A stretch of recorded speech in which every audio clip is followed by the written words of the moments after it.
supports ground game organizers that is widely funded by any particular person. Also, just in case, it is not George Soros.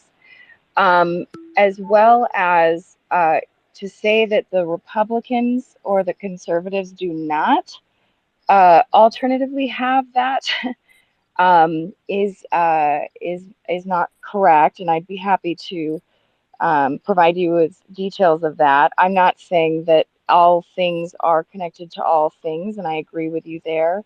But I think the point of this space is not to vilify anybody, not to vilify Moms for Liberty. It is not to hate on them, but it is to discuss the manner in which they are deconstructing the public education system intentionally, and their mission to do so happens to be funded by some people who have no interest in publicly educated people. Yeah, I'm going to So I definitely look do, into the funding. I think that's a great yeah, idea. As far okay. I think that's an awesome idea. I don't think, I think that my personal opinion is that public education has gotten way too involved with social justice issues, and kids are graduating from high school reading at fourth grade levels, and whatever. We've got problems there.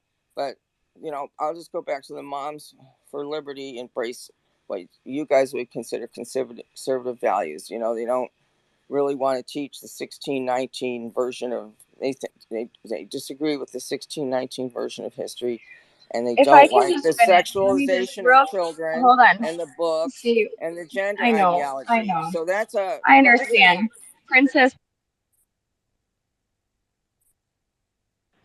if you could, what I'd like for you to do is provide me of examples of what school districts, what teachers are actually doing this, because what I'm hearing you say is painting schools and public education with an incredibly broad brush. And I think you just criticized us for doing that with funding. So I think it's only fair to be more specific when we're talking about schools, because maybe it is true that there are schools near you or that you're aware of that have some of these issues. And I'd like to know about that, because that's not a Republican or Democrat issue, that's a public education issue.